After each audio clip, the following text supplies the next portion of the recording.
Hello. Hello. हाँ जी। मैं doctor Thakur बोल रहा हूँ भोपाल से। जी जी। आप भल्ला साहब बोल रहे हैं? हाँ जी। हाँ जी। सर मैं ये मेरी आपसे परसों हाँ रात को जी। बात हुई थी। जी। हाँ जी। हाँ, मेरा वजन जो है, हेलो, हाँ जी। हाँ जी। मेरा वजन जो है करीब 87 kg है। हम्म। मेरी एज है 70। जी मेरे को याद है थोड़ा सा। हाँ।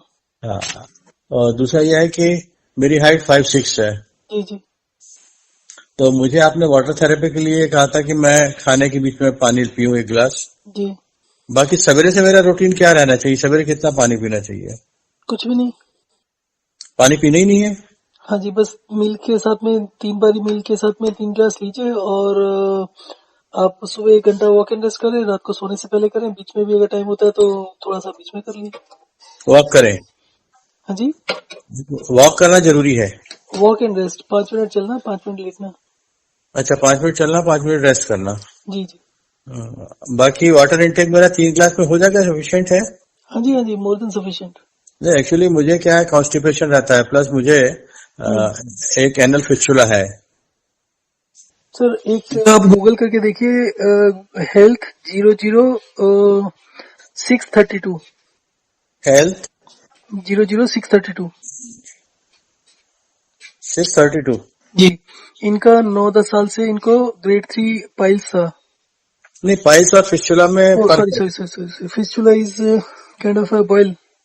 हाँ, एक बॉइल हो जाता है एनस में, और जो कि उसका इंटरनल ओपनिंग जो है रेक्टम में करीब एक इंच या 1.5 इंच करीब अंदर रहती है।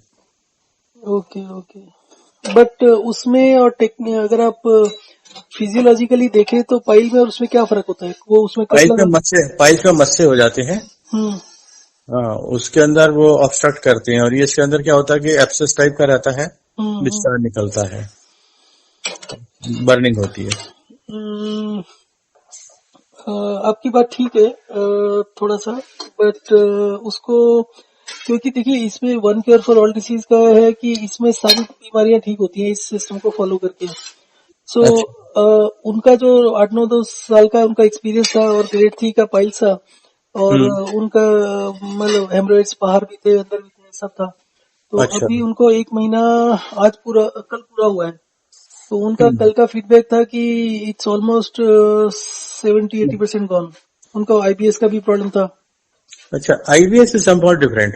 या I know IBS is different, but IBS का इशू ये होता है कि जिसको आईबीएस भी हो और कोई और हेल्थ कंडीशन भी हो, क्योंकि उसको आईबीएस है तो उसका डाइजेशन तो खराब ही है, हम्म। और जितना भी रिकवरी होना होता है वो आपका मेटाबॉलिक रेट से ही होता है। कितना मेटाबॉलिक रेट बढ़ेगा उतना जल्दी रिकवरी होगी। हाँ, तो जिस मेरे 2-3 क्वेश्चन है, मैं जो आपसे क्लियर हम्म। करना चाहता हूँ। हम्म। पहला ये कि मेरा के हिसाब से हम्म। मुझे कम से कम 8 से 9 लीटर पानी पीना चाहिए। क्या क्या क्या? 8 से 9 लीटर। पानी पीना चाहिए? हाँ, ये कौन जैसे सजेस्ट करता है? हमारा हमारा मेडिकल साइंस जो कहता है। 8 से 9 लीटर तो कोई मेडिकल साइंस नहीं बोलती। नहीं, पीना चाहिए, क्योंकि फिर उसके कारण आपका पूरा सर्कुलेशन मेंटेन होगा। नहीं नहीं तो सर। आप मुझे बता रहे हैं कि मुझे सिर्फ 3 गिलास पानी पीना है। हम्म। सवेरे उठते बराबर जब पानी पीता था, लूकवार्म वाटर, वो नहीं पीना है, आप बता रहे हैं, जी जी। है ना? हाँ जी। तो मेरी दिनचर्या बता दीजिए, जिससे मेरा वजन भी कम हो, मेरा ये एनल फिशर का भी प्रॉब्लम सॉल्व हो, और डाइजेशन भी अच्छा रहे। सर देखिए, आप की दिनचर्या में जो सबसे इम्पोर्टेंट चीज है वो है कि आप सिर्फ 3 बार खाएं दिन में, और उसके अलावा कोई स्नैक्स या छोटा जो मील होता है वो वो तो नहीं लें। खाती ही नहीं था, वैसे ही मैं 2 मील्स लेता हूँ, सवेरे शाम का। ठीक है, तो दूसरा आपका हो गया कि आप मील में कटौती ना करें वेट को मैनेज करने के लिए। मील तो आपका कम से कम इस वेट के साथ में 3 रोटी तो होना ही चाहिए, और दिन में पूरे 8 एक रोटी होना चाहिए। अगर हो सके तो 3 मील लेना चाहिए, मॉर्निंग, अच्छा। Afternoon and dinner. तो 3 मील के साथ में approximately 8 roti is the kind of average one should take. अच्छा, आज और चपाती खाना चाहिए? हाँ जी, इतना तो खाना चाहिए। और क्या ले सकते हैं, चावल वगैरह? हाँ हाँ, मतलब इक्वलेंट, मतलब 8 रोटी के आसपास लेना है, उसमें चावल लें, रोटी लें, या कुछ और लेना चाहते हैं वो ले सकते हैं। Hmm. That should be the average food intake. अच्छा, व्हाट अबाउट नॉनवेज? नॉनवेज भी ले सकते हैं, आपको एनल फीचर्स है तो उसको डाइजेस्ट करने में, मतलब आपका डाइजेशन वीक है इसका मतलब, तो आप अगर अवॉइड करें तो अच्छा है। हाँ, मतलब एटलीस्ट जब तक आपका ये ठीक नहीं हो जाता तब तक के लिए अवॉइड कर लें। बाकी फिर भी कभी कभार ले सकते हैं, फिश ले लीजिए या चिकन ले लीजिए, मटन वगैरह अवॉइड करें थोड़ी जी, देर। मैंने ये देखा कि अगर मैं नॉनवेज लेता हूँ हम्म। तो मेरा डेफिकेशन नॉर्मल होता है, मुझे फिशर का पेन कम होता है। हाँ तो लीजिए, फिर कोई दिक्कत नहीं है। ले सकते हैं। हाँ हाँ, उसमें कोई दिक्कत नहीं है। अच्छा, पोहा उपमा ये ले सकते हैं? सर ले सकते हैं, दीज आर द फूड्स जो कि मेरे ख्याल से, मेरा अपना अंडरस्टैंडिंग, मैं कभी नहीं लेता। मेरा अंडरस्टैंडिंग ये है कि ये डाइजेशन को वीक करते हैं, क्योंकि जितना हम वीकर चीजें लेंगे, जितनी हल्की चीजें लेंगे, उतना डाइजेशन वीक होगा। 2-4 दिन में तो हमें आराम लगता है, पर लॉन्ग रन में ठीक नहीं रहता। अच्छा अच्छा। पराठा परोठे वगैरह, आलू के परोठे, हाँ हाँ, फर्स्ट मूली के क्लास। पराठे ले सकते हैं। हाँ जी हाँ जी। और और इस- एग वगैरह लेना चाहते हैं वो भी ले सकते हैं, किसी भी तरह की ठीक रोक है, टोक नहीं है। ओनली थिंग इज कि सेम रूटीन डेली मत फॉलो करिए, थोड़ा थोड़ा चेंज करते रहिए। ठीक है। अच्छा, कर्ड कर्ड वगैरह सर, दही वगैरह ले सकते हैं सर? दही वगैरह का भी मैं 5 मिनट में कॉल करूँ? प्लीज प्लीज सर, प्लीज मैं 5 मिनट में प्लीज करता हूँ। Please please. ठीक सर। Hello hello. हेलो। हाँ जी, मैं राजेंद्र बोल रहा हूँ। अभी आपसे बात हो रही थी 5 मिनट पहले। हाँ जी जी। सो बेसिकली इशू ये था कि जो मिल्क प्रोडक्ट्स हैं, मिल्क प्रोडक्ट्स को बंद रखिए। जी और मिल्क प्रोडक्ट्स के अलावा जितना भी लिक्विड वाला चीजें हैं वो सब बंद रखिए। दाल रोटी चावल मतलब रोटी चावल दाल सब्जी, ये सब ले लीजिए। नॉनवेज लेना चाहते हैं वो ले लीजिए। जी और 3 मील्स रखिए दिन का, और 1 घंटा सुबह, 1 घंटा वॉक एंड रेस्ट, और उसके अलावा भी टाइम हो, और अगर आप कंफर्टेबल फील करें तो थोड़ा सा और वॉक एंड रेस्ट कर लीजिए ड्यूरिंग द डे। जी। सर, मैं एक प्रश्न और पूछना चाह रहा हूँ। मुझे सवेरे पानी पीने की आदत है, तो मैं उसको बंद कर दूं? जी हाँ बिल्कुल। है। हाँ जी सर, और चाय? मैं एक चीज पूछना चाहता हूँ आपसे। चाय भी जी बंद कर दीजिए। मैं एक चीज पूछना चाहता हूँ। मेरे फादर की एज 81 के आसपास थी, आज से 6-7 साल पहले। जी and he was in ICU for about 40-45 days। He जी। Had septic shock. Hmm. And doctors ने कहा कि अभी इनका सर्वाइवल का चांस, बचने का चांस बिल्कुल जीरो है। अब इनको दुनिया की किसी भी हॉस्पिटल में ले जाओ। 7 days से स्टार्ट करके दे सेड मैक्सिमम खींच लोगे तो 3 महीने तक चल जाएगा। Hmm. And quality of life will be bad. He will need a person for daily routine का, उनको उठाना बिठाना लिटाना, मोशन हम्म। खिलाना पिलाना के लिए। सो थोड़ा सा अपना जो भी थ्योरी था, जो भी मालूम था मुझे, तो आई हम्म। आज दिस जेंटलमैन जो कि आईसीयू के इंचार्ज है, कि हम्म। आप इनको, और this was the best hospital in Delhi, जी। कि आप इनका फ्लूइड जो आईवी लगा हुआ है इसको बंद कर दें। हम्म। तो उसके लिए मेडिकल डायरेक्टर वगैरह से के साथ में एक कॉमन मेडिकल। मीटिंग हुआ, क्योंकि he was not agreeing to that. जी in spite of me saying कि मैं साइन करके देता हूँ, रिस्पॉन्सिबिलिटीज आर्स, आपकी कोई जिम्मेदारी नहीं है। क्योंकि हम्म। पेशेंट अभी 15 दिन जीता है या 1 दिन जीता है, it hardly matters. Hmm. He was in semi conscious state. So okay. फिर उस मीटिंग के दौरान जब डिस्कशन हो रहा था कि what is the logic behind this whole theory, hmm. तो at one point in time this guy said that मैंने सुबह से अभी तक 1 गिलास पानी पिया है, and we were talking at about 4 o'clock in the afternoon. Evening, हाँ। सो ही सेड कि मैं तो ज्यादा पानी नहीं पीता। I said there are people who drink 4 to 5 liters of water a day, and hmm. His statement was that they are all lying, nobody on this earth can drink 4 to 5 liters of water in a day. Hmm. मैंने बोला कि ऐसे बहुत से लोग हैं, I know personally, जो 8-8 litre 6-6 litre पानी पीते हैं, 16-18 साल की उम्र में पीते हैं, and maybe they are very मैं सिक ऑल्सो। मैं मेरा बता रहा हूँ ना, मैं भी तो करीब 6 से 8 लीटर पानी पीता हूँ। जी। जी सो जब आप मेडिकल साइंस का बता रहे थे, तो दिस वाज अ पर्सन जो कि आईसीयू का इंचार्ज कह सकते हैं, मेडिसिन बोलते हैं, head of department of medicine बोलते हैं शायद इसको, मुझे एग्जैक्टली नहीं मालूम। फिर जी उसके अलावा मैंने ये देखा है कि जो वेरिएशन है बहुत ज्यादा है। अब ये लोग जी। एक चीज कोट कर देते हैं कि हम जो प्रोटोकॉल्स है हमारे, वो प्रोटोकॉल्स हमें अलाउ नहीं करते आईवी हटाने के लिए। और जी बहुत सी बारी कुछ एंटीबायोटिक्स होते हैं, उसके भी प्रोटोकॉल है। अब जी आईवी के जो एंटीबायोटिक है, सेप्टिक शॉक के केस में लंग इन्फेक्शन से स्टार्ट हुआ था उनका। जी। So he was on antibiotics for almost 40 days। अच्छा, तो काफी। आई सेड कि according to my knowledge it should not be more than 5-6 days. Exactly. तो at some point in time later बाद में जब हुआ तो उसमें उन्होंने एग्री किया कि 7 दिन का होता है प्रोटोकॉल. सो उस समय भी 14 दिन हो गए थे. फिर उस समय मैंने बताया कि इस तरीके से इतने दिन से चल रहा है. Then he very reluctantly agreed to withdraw antibiotic. अच्छा। सो ये प्रोटोकॉल कहाँ होते हैं, कैसे होते हैं और कैसे इन्फोर्स, मतलब कोई गलत करता है तो कैसे इन्फोर्स कर सकते हैं, क्या कर सकते हैं, वो समझ नहीं आता. ये प्रोटोकॉल जी, के नाम पर कुछ भी बता देते हैं कि ये प्रोटोकॉल है. डॉक्टर टू डॉक्टर वेरी करते हैं। हम्म. हाँ, और इतना एंटीबायोटिक देते हैं कि उससे रेजिस्टेंस डेवलप हो जाता है उस ऑर्गेनिज्म को। इससे ये प्रॉब्लम हो जाता है, मतलब rather of getting cure it get deteriorate also. Sir मैं आपको दूसरा चीज बताता हूँ, एक और शेयर करता हूँ. मेरा जो इन्फेक्शंस का कह लीजिए या जो रेजिस्टेंस होता था used to be quite low. अगर मुझे कहीं पर ब्रूजिंग भी हो जाती थी, थोड़ा सा खरोंच भी लग जाती थी, और जी। इफ आई एम केयरलेस और वो उसमें पानी वानी हाथ धो लिया, नहा लिया उसमें, तो वो वहां पर पस भर जाती थी. अच्छा। और ये बचपन से लेकर जब तक मैंने हाइड्रेशन डिहाइड्रेशन चालू नहीं किया था तब तक था. जी।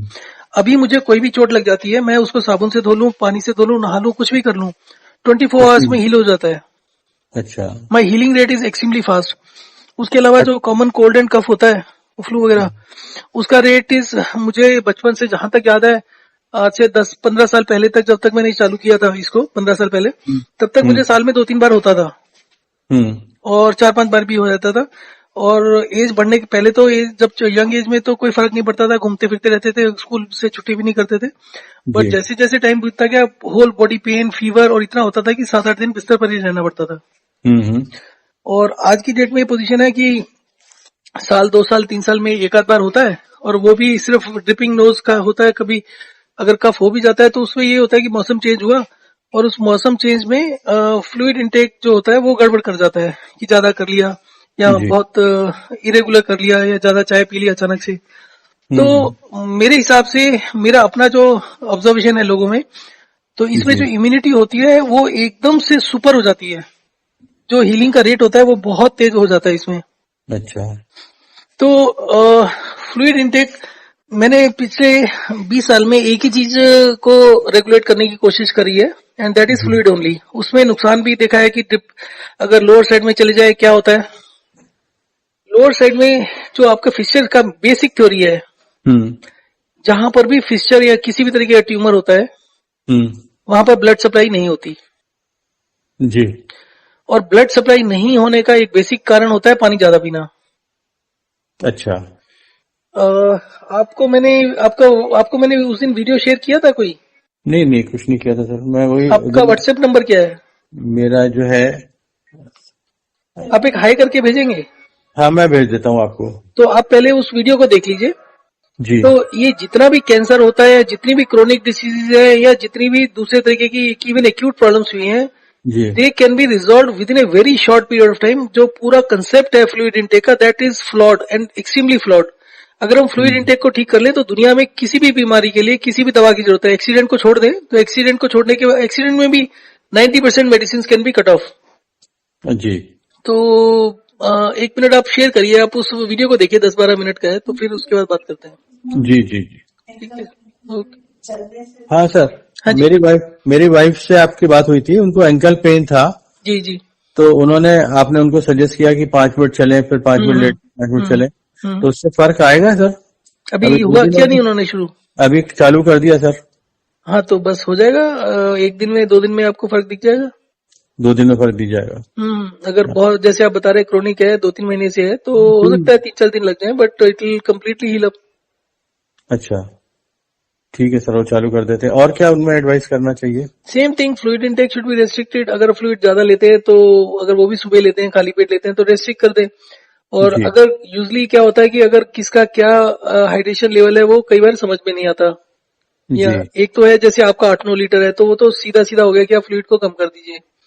दूसरी जगह लोग होते हैं जो चाय और पानी का इंटेक का ठीक से बता नहीं पाते, तो उसमें होता है कि पहले दिन पानी का इंटेक बढ़ा लें, 2 लीटर 2.5 लीटर कर ले, और उसके वेरी नेक्स्ट डे इस रूटीन पर आ जाए, या वेरी नेक्स्ट डे बिल्कुल पानी छोड़ दें. तो अच्छा। आज से 2-3 साल पहले मैं कर रहा था, उसमें होता था कि पहले दिन आप 2.5 लीटर पानी पी लो, और उसके नेक्स्ट डे बिल्कुल जीरो कर दो, एक भी बूंद पानी मत पियो, खाना पूरा खाओ. अच्छा। तो ऐसा करने से जो स्किन की बीमारियां होती थी, एक्जिमा होता था, जिसको 20 साल से एक्जिमा है, वो 7 दिन में ठीक हो जाता था, पूरा का पूरा बिल्कुल गायब हो जाता था, एक निशान भी नहीं रहता था उसका। जी। और उस पीरियड के अंदर 2-3 दिन के लिए उसकी जो फ्लेयरिंग होती थी और दिक्कत होती थी वो बढ़ती थी। और बढ़ने के बाद में वो बिल्कुल जैसे आपने छठे दिन सोए हैं तो 7वें दिन बिल्कुल जीरो हो जाता था। अच्छा अच्छा अच्छा। तो उसके अलावा उसमें सोरेसिस वगैरह है। Psoriasis use to take about 15 दिन। अच्छा, 15 दिन में ठीक हो जाता है? नहीं, 15 दिन में अभी तक जो रिपोर्ट है 4-5 लोगों की, वो है कि करीब 60-70% ठीक हो जाता है। अच्छा जी। फिर उसके बाद it is long term theory, बाकी का जो 30-40% रह जाता है सोरेसिस में, पर एक्जिमा पूरा खत्म हो जाता है। जी जी। सो ये दोनों ऑटोइम्यून सिस्टम बीमारियां हैं, तो यूजली तो अगर आप देखेंगे तो सारी ही इम्यूनिटी से रिलेटेड होती हैं। इसको हम ऑटोइम्यून का लेवल दे देते हैं क्योंकि कोई मेडिसिन काम नहीं करती है। जी जी जी, परंतु वो सही कहा। अगर आप किसी भी कंडीशन को देखें तो है तो सब कुछ इम्यूनिटी इन्फ्लेमेशन से लिंक्ड है, इम्यूनिटी भी इन्फ्लेमेशन से लिंक्ड है, इन्फ्लेमेशन और इसका लिंक है। द वर्ड जी dehydration is not defined anywhere in the medicine system. किसी भी मेडिसिन सिस्टम में डिहाइड्रेशन को डिफाइन नहीं किया, but we use dehydration every day. जी सर आपको मैं एक छोटा सा वो क्वेश्चन देता हूँ। जी। मान लीजिए एक आदमी का एवरेज बीएमआई के हिसाब से वेट होना चाहिए 60 केजी। जी हाँ।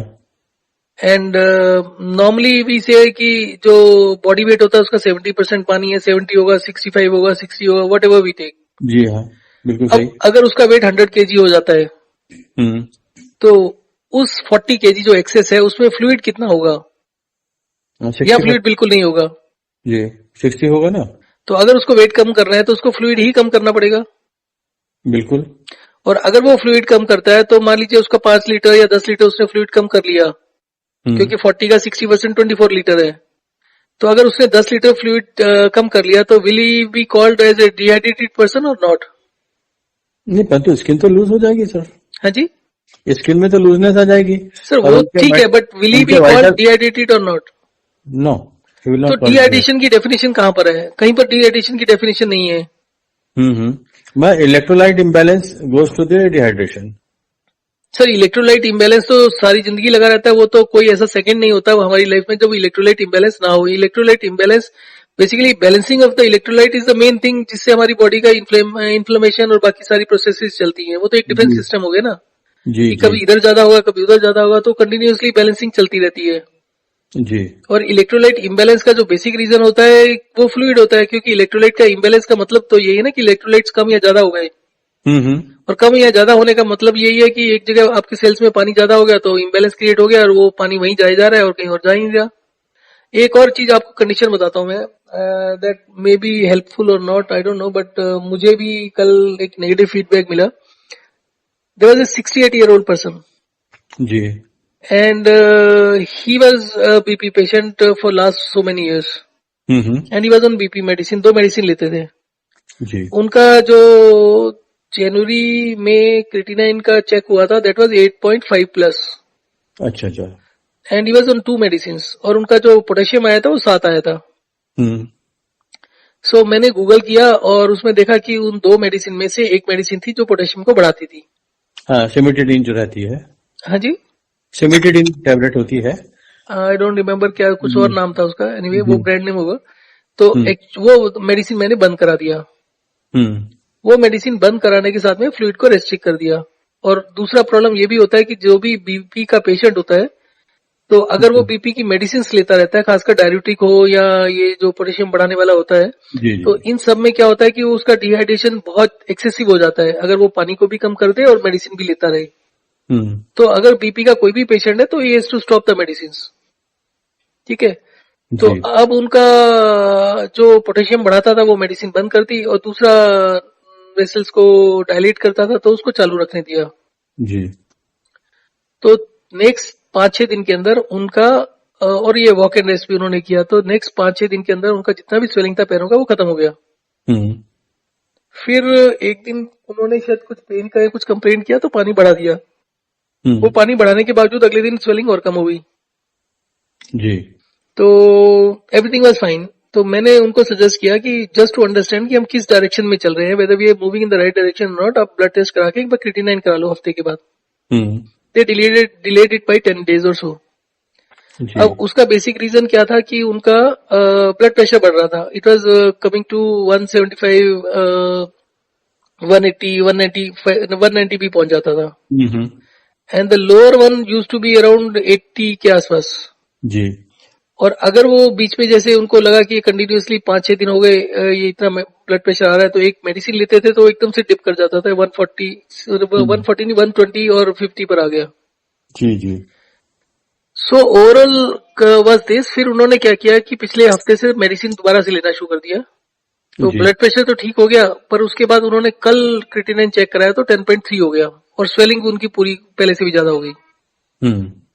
So now doctor is blaming कि आपने जो डिहाइड्रेशन किया है, सॉरी, आपने जो ब्लड प्रेशर की दवा छोड़ी है उससे हुआ है, जबकि very clearly medicine system itself says कि side effect of the blood pressure medicine is kidney बिल्कुल फेलियर. बिल्कुल बीटा ब्लॉकर से होता है जनरली.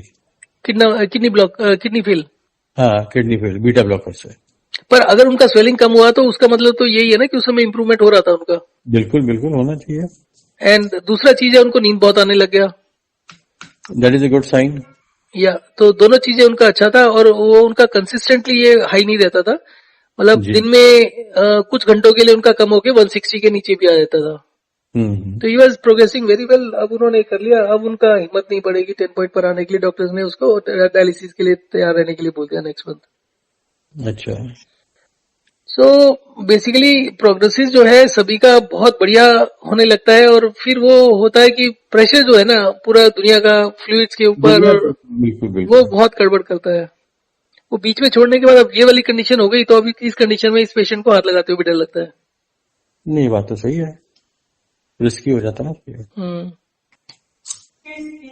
ठीक है सर, आप वो हाई करके भेजिए, मैं आपको वीडियो भेजता हूँ विच बिल्कुल एक्सप्लेन्स बिल्कुल. हमारा फ्लूइड का मूवमेंट कैसे होता है पूरे बॉडी में. जी जी जी ठीक है ठीक सर. है, thank you. Okay thank you very much sir.